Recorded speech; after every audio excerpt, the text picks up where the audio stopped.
Gävle, Sweden today. You may think you don't know anything about this town, but if you have ever seen Gevalia coffee at your local grocery store, this is where it's made.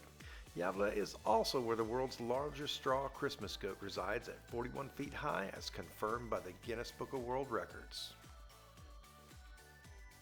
You have the big Bocken that's farther over there.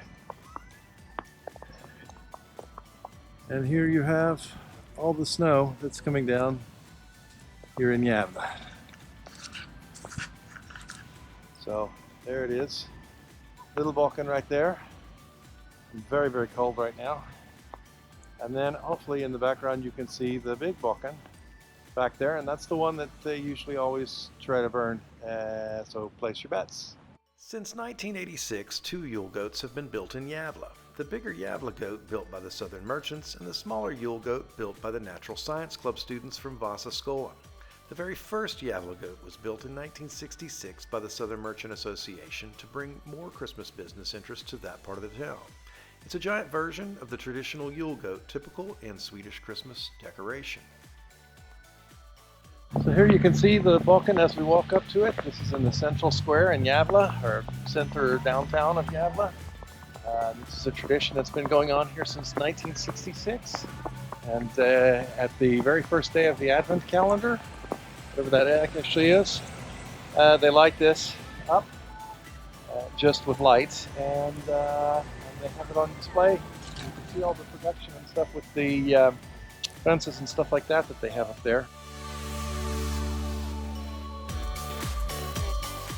As a family, we lived in Sweden from 2006 to 2012, and my kids, which are now grown, remember the Gävlebocken in many different ways. One of my children actually helped build the smaller goat during her years attending Vasaskolan, and another remembers walking past it day after day, going home from school with friends, chatting and wondering when or if it would be burned down, as it did more years than it didn't. The goat has been set on fire many times since 1966, even though it is illegal to burn the goat down. The original intent was not to burn it, but only to have it as decoration and generate business interest. The more times it got burned down, the more famous it became.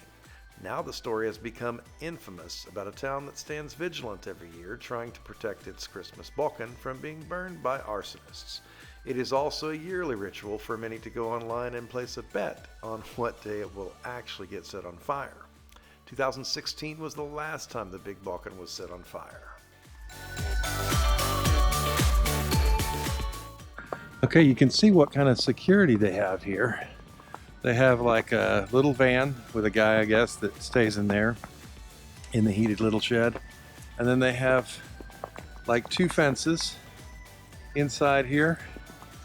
And that's so that they don't burn the Bocken down. Because they burn it down like every year. There's only like a few years that I remember when we were here that they treated the hay with like a flame retardant chemical or whatever so that it wouldn't burn, and it didn't burn that year. But everybody makes a bunch of bets and stuff online. Like you can make your bet online and bet how many days it's going to take until the big goat burns.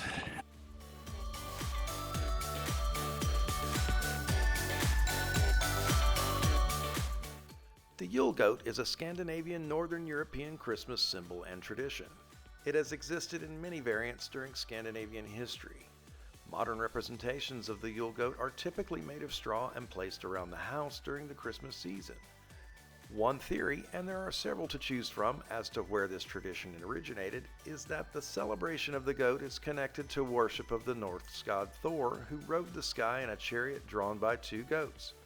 The use of straw was because the last sheaf of grain bundled in the harvest was credited with magical properties as the spirit of the harvest and saved for the Yule celebrations, called among other things Yule goat or Yule Bocken.